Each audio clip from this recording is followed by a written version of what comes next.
Jamais auparavant les aéroports américains n'avaient semblé aussi vides. Ces lieux autrefois en perpétuelle effervescence, où l'on se frayait difficilement un chemin dans la foule, résonnent aujourd'hui d'un silence presque inquiétant. Les comptoirs d'enregistrement restent déserts, les boutiques de souvenirs ont baissé leurs rideaux, et sur les pistes, les avions attendent, immobiles. Plus de groupes de touristes qui s'attroupent pour immortaliser leur arrivée, plus d'embrassades à la sortie des terminaux internationaux. On se demande même si, désormais, le monde a encore envie de venir aux États-Unis. Alors, que se passe-t-il vraiment au cœur des aéroports américains? Pourquoi les voyageurs semblent-ils bouder cette destination? Dans cette vidéo, on va parcourir ensemble 10 grands aéroports qui, dans le silence, réduisent ou suppriment leurs liaisons internationales. Gardez bien l'œil ouvert, car chaque exemple que vous allez découvrir est un avertissement que beaucoup préféreraient ignorer, mais qu'il faut regarder en face. Et je vous promets qu'après ça, vous ne verrez plus jamais les aéroports comme avant. Si vous avez déjà pris l'avion au-dessus du New Jersey, le nom Newark vous est sûrement familier. Rien qu'en l'entendant, on imagine l'agitation et l'énergie du lieu. Enfin, c'était vrai autrefois. Début 2024, United Airlines a soudainement supprimé 17 liaisons internationales depuis Newark. Pas de communiqué marquant, pas de message d'adieu. Du jour au lendemain, plus de vols pour Francfort, Madrid ou Rome.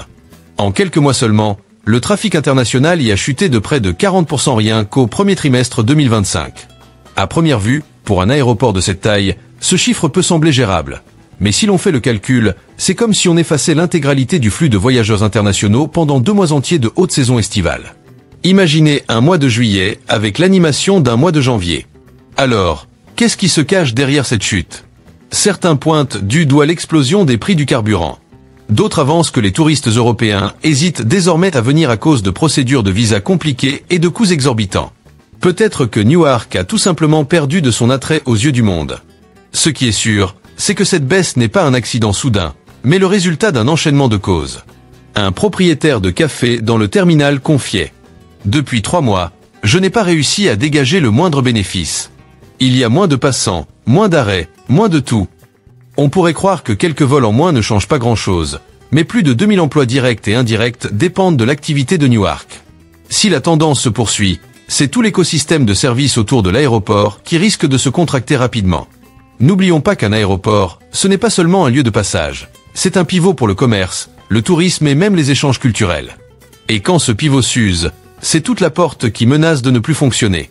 Autrefois, Newark était la grande porte d'entrée internationale de la côte américaine.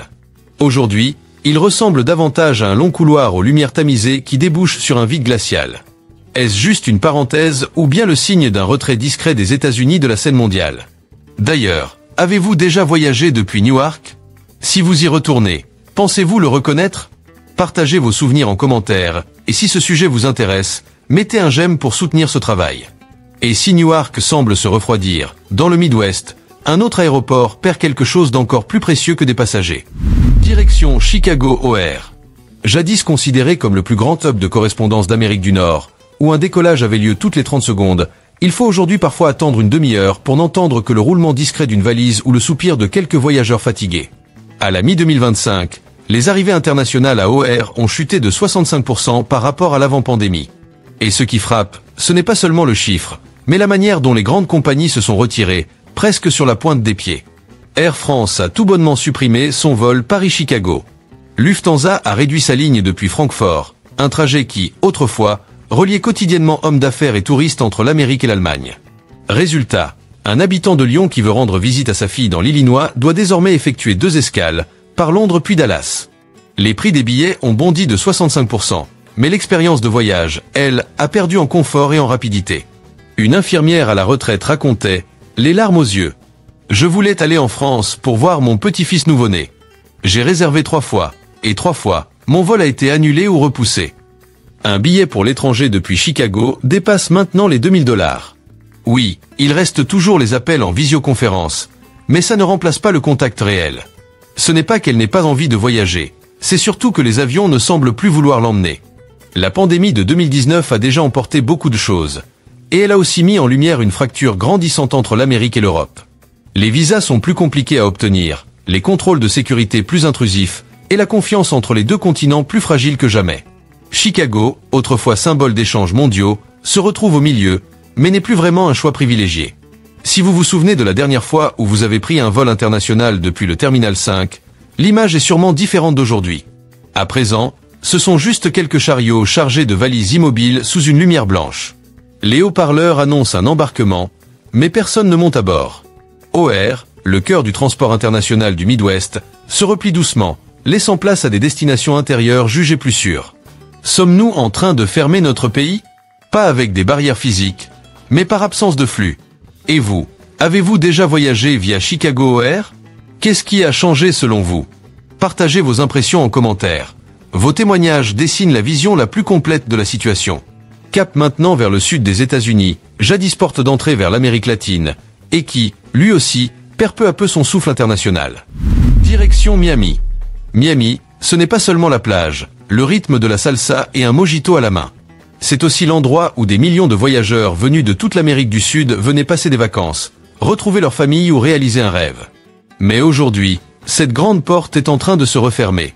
Au deuxième trimestre 2025, l'aéroport international de Miami a perdu près de la moitié de ses vols en provenance du Brésil, de la Colombie, de l'Argentine et du Pérou. LATAM Airlines a supprimé sa liaison Sao Paulo-Miami, pourtant l'une des plus fréquentées l'été. Avianca a suspendu 3 vols directs, les remplaçant par des trajets avec escale au Mexique. Résultat, par rapport à 2019, Miami accueille 1,2 million de visiteurs sud-américains de moins, soit presque l'équivalent de la population entière de Dallas rayée de la carte touristique en une seule année. Un propriétaire de maison d'hôtes situé à 3 pâtés de maison de l'aéroport confiait. Avant, chaque semaine, j'accueillais des groupes venus de Bogota, Lima ou Quito. Maintenant, si le téléphone sonne pour une réservation, je suis surpris, et ce n'est plus la même joie. Les chambres autrefois pleines sont aujourd'hui nettoyées chaque semaine juste pour éviter la moisissure. Le problème n'est pas que Miami soit devenue moins attirante, mais que venir aux États-Unis est devenu un parcours du combattant pour de nombreux Sud-Américains. Dans plusieurs pays, les délais pour obtenir un rendez-vous de visa peuvent atteindre 180 jours. Ajoutez à cela le prix des billets qui a doublé avec les taxes sur le carburant et la réduction des fréquences de vol, et l'on comprend la chute. Sans oublier les tensions géopolitiques qui inquiètent certains voyageurs, craignant un refus d'entrée à leur arrivée. Miami, elle, n'a pas changé. Mais le regard que le monde pose sur l'Amérique, lui, s'est transformé.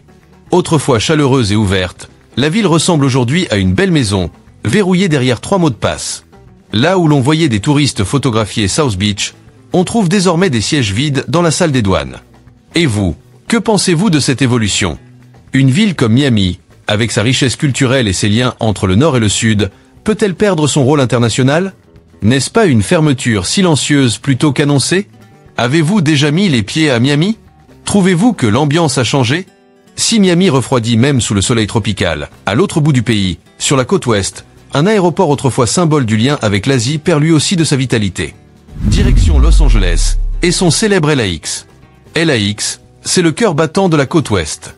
Des Boeing 777 géants débarquaient chaque jour depuis Tokyo, Séoul ou Pékin, et les retrouvailles se faisaient en larmes et en sourires à la porte 134. Aujourd'hui, les lumières de l'aéroport brillent toujours, mais elles éclairent surtout des rangées de sièges vides. Depuis le début de 2025, les vols internationaux de LAX vers l'Asie ont chuté de plus de 42%. Japan Airlines a supprimé sa liaison directe vers Tokyo à l'automne, et Korean Air a réduit ses rotations, redirigeant une partie des vols vers San Francisco.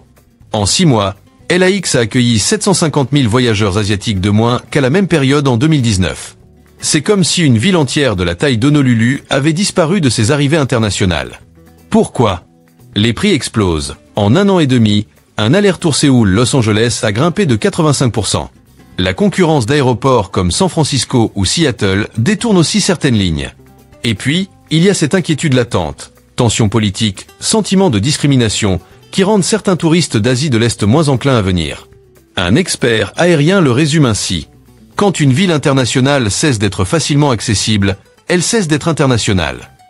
Autrefois, on voyait déferler les passagers des longs courriers, traînant valises, souvenirs et éclats de rire. Aujourd'hui, les avions restent stationnés, les files d'attente à la douane ont disparu, et les boutiques duty-free baissent le rideau. LAX, autrefois vitrine du monde et de la culture hollywoodienne, ressemble désormais à un film à moitié tourné, auquel il manquerait les acteurs venus de l'étranger. Et vous, avez-vous déjà pris un vol international depuis LAX? Avez-vous constaté la différence? Enfin, cap sur Seattle. Autrefois, SeaTac accueillait chaque jour des voyageurs venus du Japon, du Canada ou de Chine, reliant la technologie américaine aux innovations asiatiques. Aujourd'hui, les conversations en japonais, en mandarin ou en coréen se font rares. Rien qu'au premier semestre 2025, Seattle Tacoma a perdu près de 60% de ses vols internationaux en provenance d'Asie et du Canada. Air Canada a même supprimé la liaison directe Vancouver-Seattle, autrefois artère essentielle du commerce transfrontalier. À Seattle, la nouvelle est tombée comme un coup de tonnerre. Enan Airlines et Samantha ont, presque au même moment, supprimé leur liaison avec la Chine. Résultat, plus de 800 000 arrivées internationales en moins, l'équivalent de toute la population de San Francisco qui disparaît soudain des halls d'arrivée. On pensait pourtant que Seattle, ville moderne et plaque tournante du commerce mondial, resterait à l'abri de ce genre de secousses. Mais la réalité est moins optimiste. Le coût de la vie s'envole, décourageant les visiteurs. Les visas pour étudiants étrangers ou professionnels venus d'Asie traînent des mois, compliqués encore par les tensions politiques avec la Chine. Même les grandes entreprises technologiques réduisent leurs voyages, préférant les réunions en visioconférence aux longs vols internationaux. Une ancienne employée de la porte d'embarquement numéro 15 raconte: avant, chaque matin, des centaines de passagers venus d'Asie embarquaient. Aujourd'hui, je fais à peine une demi-journée de service, et le temps semble s'étirer à l'infini. L'aéroport ressemble désormais à une partition musicale privée de son moment fort. Les écrans des départs internationaux n'affichent plus que quelques destinations, souvent domestiques ou vers le Canada via correspondance. Les comptoirs d'enregistrement internationaux ne tournent plus à plein régime, et les boutiques hors taxes ont réduit leurs horaires. SeaTac fonctionne toujours, mais comme un téléphone étranger, déconnecté. Seattle a longtemps incarné l'échange mondial, attirant talent et innovation. Mais si ceux qui en ont le plus besoin ne peuvent plus venir facilement, que restera-t-il de son avenir? Vous qui avez déjà voyagé à l'international depuis Seattle, souvenez-vous, quand avez-vous vu cet aéroport aussi calme? Partagez votre expérience pour compléter ce tableau. Quittons le nord-ouest humide et glacial pour les montagnes enneigées du Colorado. Direction Denver, où vous pourriez être surpris d'apprendre que même le voisin le plus proche, le Canada, tourne les talons. Denver, niché au cœur du pays, accueillait chaque hiver des voyageurs venus admirer les majestueuses rocheuses. Aujourd'hui, même ces trajets semblent un luxe. En moins d'un an, tous les vols directs en provenance de Toronto, Vancouver et Montréal assurés depuis des décennies par Air Canada ont disparu, remplacés par des itinéraires à rallonge et des correspondances fatigantes. Entre mi-2024 et mi-2025, le nombre de visiteurs internationaux, surtout canadiens, a chuté de 45%. Dans certaines stations de ski comme Aspen, les réservations venues du Nord ne représentent plus qu'un tiers de ce qu'elles étaient avant 2020. Denver n'a pas la frénésie de New York ou Los Angeles, mais pour de nombreuses petites villes de montagne, le tourisme international est vital. Hôtels, restaurants et remontées mécaniques dépendent de ses clients venus de loin. Les raisons de cette baisse sont économiques. Air Canada évoque une hausse de 22% des coûts d'exploitation, alors que les réservations ne reprennent pas. Les compagnies privilégient désormais les vols intérieurs plus rentables. Et un beau matin, sans annonce ni article alarmiste, la liaison Toronto-Denver a disparu des écrans, comme si elle n'avait jamais existé. Aujourd'hui, les guichets de change ne sont ouverts que quelques jours par semaine, et les panneaux en français, allemand ou coréen disparaissent peu à peu. Denver n'est plus ce carrefour entre nature sauvage et visiteurs venus du monde entier. C'est devenu un hub chic, mais presque exclusivement domestique. Quand même les endroits paisibles comme Denver voient leur liaison internationale s'effriter, ne vit-on pas dans une Amérique qui se referme, sans jamais le dire ouvertement? Avez-vous déjà pris un vol direct entre le Canada et Denver? Avez-vous senti ce changement silencieux? Quittons la neige pour rejoindre un autre symbole, mais cette fois du savoir et de l'histoire, Boston. Logan Airport, autrefois porte d'entrée des étudiants du monde entier, voit aujourd'hui ses rangées de sièges se vider. Boston a longtemps été le point de chute de jeunes venus du Royaume-Uni, de France, d'Inde ou de Chine, porteurs de rêves, de bourses d'études et de valises remplies d'espoir. Mais ces silhouettes se font rares. Sur les 12 derniers mois, le nombre de visiteurs venus d'Europe et d'Asie a chuté de près de 50%. Air France a suspendu sa ligne Paris-Boston fin 2024. Air India a déplacé son vol New Delhi vers l'aéroport JFK à New York, retirant Boston de sa liste prioritaire. Plus de 30 000 étudiants étrangers qui rejoignent chaque année le Massachusetts doivent maintenant composer avec des trajets plus longs, plus chers et plus fatigants. L'histoire de cette étudiante indienne est parlante. Inscrite en master, elle a dû passer par Dubaï puis Newark avant de rejoindre Boston, un voyage de 38 heures coûtant 3 fois le prix d'un semestre d'études. Parfois j'ai envie de tout laisser tomber, non pas à cause des cours, mais parce qu'il est si compliqué de juste y aller, confie-t-elle. Et pour chaque étudiant qui renonce, c'est une graine de talent qui ne germera pas ici. Derrière ces départs silencieux se cache un cocktail de coûts d'exploitation en hausse, de voyageurs d'affaires encore absents, et de politiques de visa plus strictes. Les F1 et autres bourses ont été réduites, tarissant l'arrivée d'étudiants étrangers. Un professeur d'Harvard résume: « Nous ne pouvons pas être une université internationale si les étudiants ne peuvent pas venir. » Les couloirs de la zone internationale, lumineux, n'accueillent plus les langues mêlées d'autrefois. Les comptoirs d'accueil des écoles restent vides. Les librairies et cafés de l'aéroport réduisent leurs horaires. Logan fonctionne encore, mais comme un amphithéâtre sans étudiants. Et si Boston, qui a façonné le rêve américain pour tant d'élèves venus du monde entier, devenait une ville plus difficile à atteindre? De Boston, cap au sud, là où Dallas était autrefois un pont naturel entre les États-Unis et le Mexique. Les vols entre Monterey et Fort Worth étaient si fréquents qu'on les comparait à un bus transfrontalier. Mais aujourd'hui, cette circulation se raréfie, comme une vieille amitié où l'on ne trouve plus les mots. En un an, Dallas-Fort Worth a perdu plus d'un tiers de ses vols vers le Mexique et l'Amérique centrale. Aéromexico est passé de 4 rotations quotidiennes entre Mexico et Dallas à une seule tous les 2 jours. Avianca a annulé la liaison San Salvador-Dallas, pourtant essentielle pour des milliers de familles. En l'espace d'une seule année, Dallas-Fort Worth a vu s'évaporer près de 700 000 visiteurs venus d'Amérique latine. Ce n'est pas seulement une baisse de fréquentation, c'est un PAN entier d'histoire, de culture et de liens familiaux qui s'effacent. Prenons l'exemple de cette grand-mère de Fort Worth. Sa fille et ses 2 petits-enfants vivent à Guadalajara, au Mexique. Autrefois, elle achetait son billet, embarquait en milieu de journée, et quelques heures plus tard, elle serrait ses proches dans ses bras. Aujourd'hui, il lui faut prévoir des correspondances interminables, des escales imprévues, et payer un prix 2 fois plus élevé. Elle les voit grandir par écran interposé, le cœur plus glacé que la climatisation du terminal. Une grand-mère qui souffre de l'éloignement n'est pas une nouvelle en soi. Mais quand des milliers de familles vivent la même situation, cela devient un problème de société. Les politiques migratoires se sont durcies, déclarations plus détaillées, délais d'attente rallongés, contrôles renforcés. Les tensions à la frontière américano-mexicaine pèsent sur les visas touristiques de courte durée. Les compagnies aériennes, elles, privilégient les lignes les plus rentables, reléguant des liaisons populaires comme Monterrey-Dallas au second plan. Dans la zone internationale, les panneaux d'information en espagnol ont été remplacés par de l'anglais uniquement. Même le guichet de change du peso ferme désormais 2 jours par semaine, faute de clients. La zone d'attente autrefois animée par la musique et les odeurs du Mexique affiche désormais des panneaux fermés temporairement. DFW, autrefois un banquet culturel partagé à 2, ne garde plus qu'une table froide. Dallas était l'endroit où un hispanophone pouvait vivre sans changer de langue. Mais si les ponts aériens disparaissent, ne perdons-nous pas aussi un morceau de notre identité sud-américaine?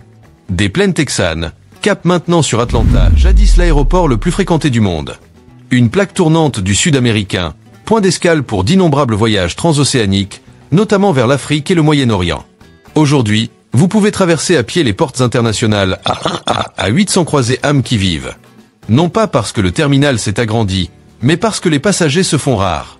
Fin 2024, Delta a supprimé plusieurs lignes. Atlanta, Lagos au Nigeria, Atlanta, Johannesburg en Afrique du Sud, ou encore Atlanta, Doha au Qatar, autrefois des passerelles vers le monde en développement. Emirates a mis fin à son vol quotidien vers Dubaï, après 7 années d'exploitation continue. Résultat, en 10 mois, le nombre de passagers internationaux a chuté de plus de 38%. L'aéroport, qui gérait en moyenne 300 vols internationaux par semaine, en affiche désormais moins de 180. Pour de nombreux Américains d'origine africaine, Atlanta était la porte d'entrée pour retrouver leur famille au Nigeria, au Ghana ou en Éthiopie. Désormais, il faut passer par New York, voire transiter par l'Europe. Pourquoi ces liaisons disparaissent-elles? Delta a recentré sa flotte sur des vols intérieurs plus rentables à court terme. Les trajets vers l'Afrique sont jugés peu stratégiques malgré leur importance communautaire. Les instabilités économiques et politiques dans certains pays comme le Qatar, les Émirats ou le Nigeria freinent aussi les flux de voyageurs. Le terminal international F, autrefois véritable poumon mondial, ferme désormais certaines portes plus tôt. Les boutiques de cartes SIM réduisent leur espace de moitié. L'aéroport n'est pas désert, mais l'absence de diversité se ressent. L'ancien panneau « Bienvenue dans l'aéroport le plus fréquenté du monde » a été remplacé par une publicité pour un produit domestique. Si même Atlanta, symbole du trafic mondial, perd son souffle international, peut-on encore parler de porte du monde? Direction maintenant la baie de San Francisco, la capitale américaine de la tech, longtemps carrefour entre l'Asie et les États-Unis. Ici, les vols transpacifiques disparaissent comme la brume matinale sur le Golden Gate. En 18 mois, l'aéroport international SFO a perdu plus d'une douzaine de liaisons asiatiques. Les arrivées en provenance du continent ont chuté de 52% par rapport à 2019. C'est un coup dur, car l'Asie représentait 60% du trafic international de SFO. San Francisco, autrefois synonyme d'innovation, de rencontres professionnelles et d'échanges universitaires, voit son réseau se réduire. Les entreprises technologiques coupent leur budget voyage, les conférences internationales sont annulées, et de plus en plus d'étudiants choisissent la formation en ligne plutôt que des billets hors de prix. Un expert en intelligence artificielle basé à Singapour raconte « Avant, 13 heures de vol suffisaient pour arriver à Palo Alto. Aujourd'hui, il faut 2 correspondances et des contrôles dignes d'un retour de Corée du Nord. » Un américano-chinois d'Auckland voulait accueillir son fils travaillant à Pékin pour les fêtes. Le billet, à près de $3000, nécessitait 2 changements. Résultat, un dîner en visio encore une fois. Pourquoi SFO pérille ses connexions? Les coûts d'exploitation y sont parmi les plus élevés du pays, poussant certaines compagnies asiatiques à privilégier Seattle, Los Angeles ou Vancouver. Les politiques de visa se sont resserrées, les vols sont plus surveillés. Ajoutez à cela les problèmes de criminalité et d'itinérance qui ternissent l'image de la ville, et vous obtenez un cocktail dissuasif. Une chef de cabine de Taiwan Airlines confie « San Francisco reste belle, mais elle n'est plus une destination idéale pour les Asiatiques. Ce n'est pas le Covid, c'est un sentiment d'éloignement. » Les comptoirs d'accueil pour les passagers asiatiques sont vides. L'ère de restauration internationale, autrefois riche en dim sum, mochi et bubble tea, a vu 2 enseignes fermées. Même la bannière Portail de l'Asie a été retirée discrètement début 2025, sans réaction. 10 aéroports, 10 villes qui vibraient autrefois au rythme du monde, et aujourd'hui, 10 taches sombres sur la carte de la connectivité américaine. Peut-être n'avez-vous jamais mis les pieds à Lagos, Séoul ou Mexico, mais aucun pays ne peut se contenter de vivre replié sur lui-même. Quand plus personne ne vient, même ceux qui sont là finissent par partir. Les avions ne transportent pas seulement des passagers. Ils véhiculent savoir, liens humains, rêves, et cette conviction que l'Amérique est un carrefour mondial. Alors, quelle est votre histoire? Un vol annulé? Une destination disparue? Un proche qui n'a pas pu rentrer? Partagez-la, car elle pourrait être le miroir de milliers d'autres vécus. Toutes les données et témoignages présentés ici proviennent de sources journalistiques et de statistiques aériennes, et reflètent la situation au moment de la réalisation. Le but n'est pas de pointer du doigt un pays ou une entreprise, mais de mettre en lumière ces mouvements silencieux qui redessinent la carte du tourisme et du transport aérien. Les points de vue divergents sont les bienvenus. C'est ensemble que l'on peut comprendre l'ampleur de ce changement.